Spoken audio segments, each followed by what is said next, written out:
Hi, I'm Joni Patry, and welcome to my YouTube channel.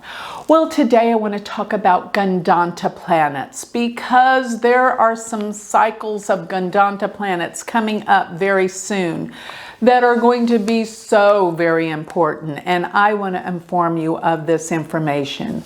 First of all, what does Ghandanta mean? Ghandanta actually means knot, but when I was studying Vedic astrology many years ago, my teacher always told me it represented drowning. I've never found that in any textbooks, but boy, was he right, because it does represent drowning. As a matter of fact, so many people that I have asked that have Ghandanta planets, I asked them, have you almost drowned? Or do you feel like your life is out of control? You feel like you're drowning? You know, the sense of drowning is where you can't catch on to the sides for anything. You feel like you're losing it. And that's essentially what Ghandanta planets mean. So if it's not literally drowning, then it basically means that you feel like you're drowning. You feel like you're out of control. You can't grasp onto anything. You're drowning in life, in emotion. That's what Ghandanta planets will give a sense of. So, what are Ghandanta planets? They are when planets are at their last degrees of a water sign or the very initial first degrees of a fire sign. But I definitely think the degrees in water are more relative to drowning.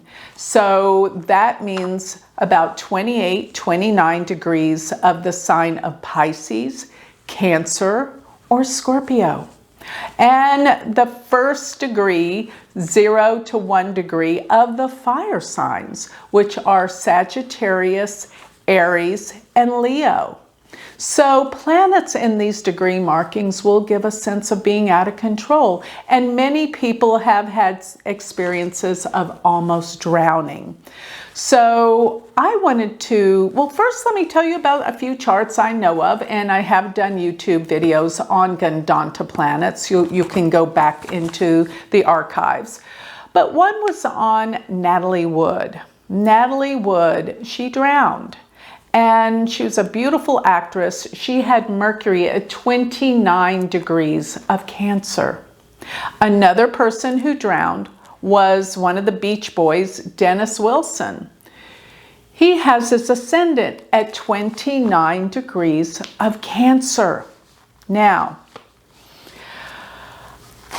this is very important because the charts I'm about to show you are event charts. And they definitely depicted drowning. So the first one I want to show you is going to be the Titanic.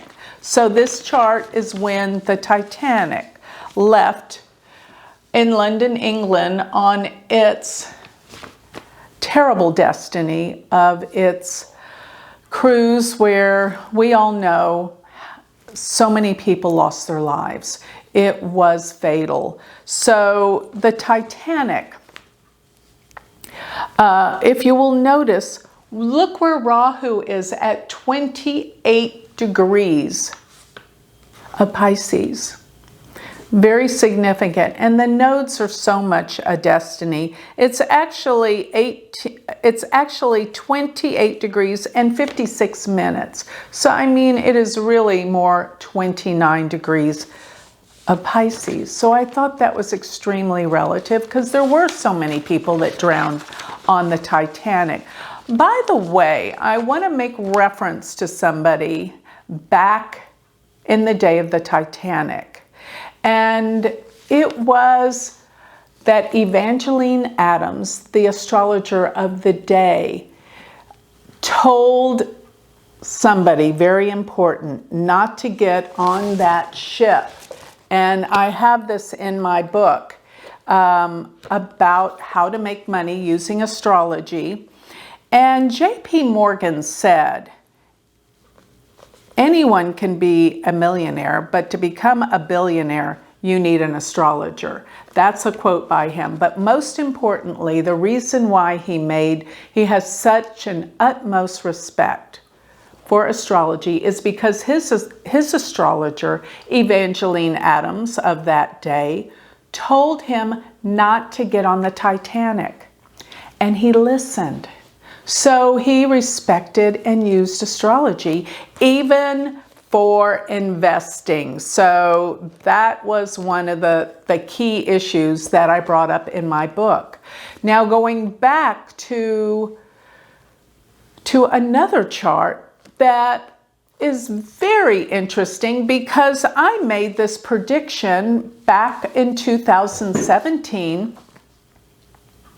It's about Hurricane Harvey, which hit, let's put up this chart, which hit the 25th of August, 2017 in Houston, Texas. Now, I went on my YouTube and said there are going to be hurricanes. And I pinpointed down to about the day. You can go back and look at my video. Did it before the hurricane season hit. And looking at this chart, if you will notice, Mars is at 29 degrees of Cancer, and Rahu is at 0 degrees of Leo. So remember, the nodes travel backwards, and Mars and Rahu there are both Ghandanta. And they are almost exactly conjunct. Mars at 29 and Rahu at 0 Leo. They're both Ghandanta. And I made the prediction that there would be a hurricane that would hit Florida.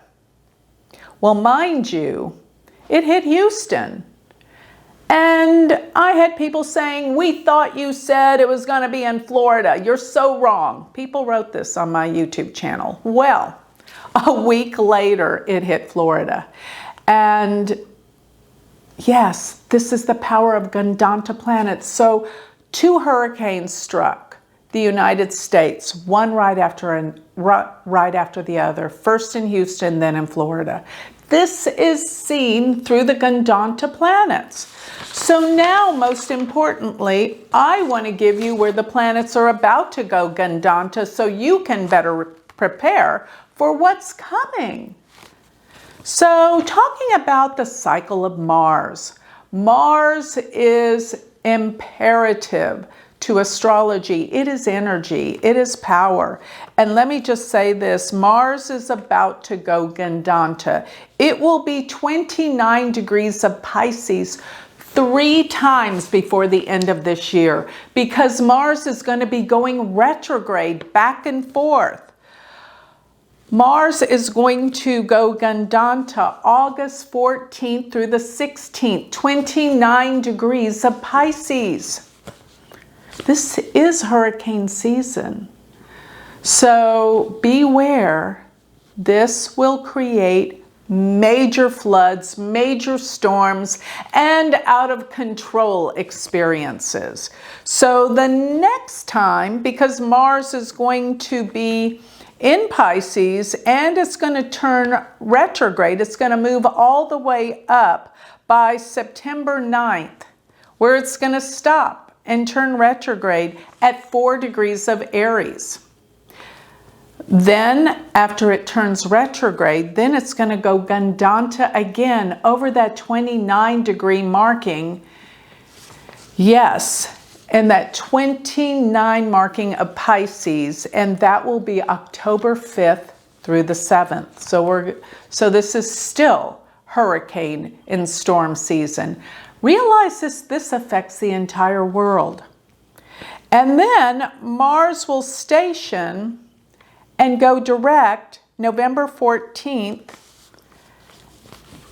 at 21 degrees of Pisces. Now this is extraordinarily meaningful because the times that Mars stations to go either retrograde or direct will be times that it will bring out the ultimate anger in people, rage, fire, anger, destruction.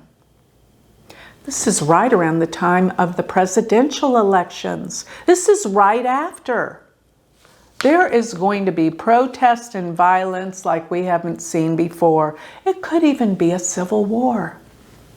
Next, Mars, once it goes, now that it's going to be going direct again, it's going to cross over that 29-degree marking again.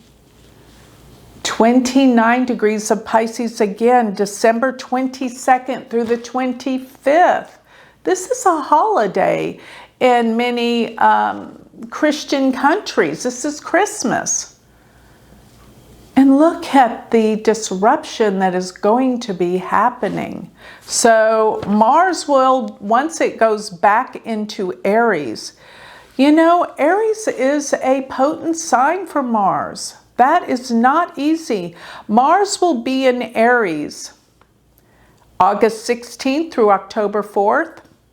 And then again, it will be in Aries December 24th through February 22nd of 2021. This is very, very extreme.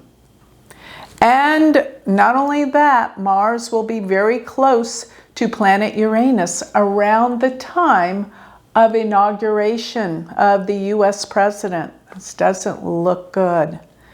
And on top of that, when Mars is in Pisces, it's actually worse, because Mars will be squaring important planets in the United States chart. When it's in Pisces and it stations at that 23-degree marking, let me remind you, it's going to be squaring the Sun in the United States chart, which is 22 degrees of Gemini, as well as oppose Saturn, which is 21 degrees of Virgo in the 10th house. What a breakdown that this world and many places are going to experience, but particularly with Mars in the 4th house, that's the homeland of the US in the USA chart that I use. So these Ghandanta planets are so important for Mars, but I have another variable to add of a Ghandanta planet, and that is K2 is about to go Ghandanta as well. When K2 goes into Scorpio, remember the nodes travel backwards. It's going to enter in at 29 degrees of Scorpio, September 19th of 2020. And it will be 28 degrees of Scorpio all the way till the end of the year. As a matter of fact, there is a solar eclipse on December 14th at 28 degrees of Scorpio, Ghandanta. Whew, I've never seen so much activity around Ghandanta planets ever. This is record-breaking. And so will the times be. They will be record-breaking. Expect huge events to be happening. Expect the world to change. Expect the lid to pop off. There's a lot that's going to come out. There are going to be things that we never thought possible that will be coming out soon by the end of this year. And like I said, get ready. I've mentioned many places what I think it's going to be about, and we will see things we've never seen before. So get ready, prepare, and take care of yourself. Because remember always, to be consumed with anger and fear is going to add fuel to the fire. We have to pull back and come from a place of complete calm, respect, hope, and most of all, love. And you will be fine. And like I said, all of this purging is a good thing. It's going to create a better world. It has to happen. There's light at the end of the tunnel. By the time of the end of February and March, we'll be in a good place. So hold on. Fasten your seatbelt, get ready. We're in for a bumpy ride. So with that, I'd like to close. If you would like more information on me or a consultation, you can go to my website, which is galacticcenter.org. And don't forget to sign up for my free newsletter, where all of this is typed out and sent to your email. As well as, if you want to study and learn Vedic astrology from me, don't forget I have a university. It is stellar. Join our community of students and learn how to predict your future and of the world just like me. So come on board. We have a new start date, which is going to be July 15th. That starts the initial live webinars for the first semester. So check that out. University of Vedic Astrology.com. Thank you.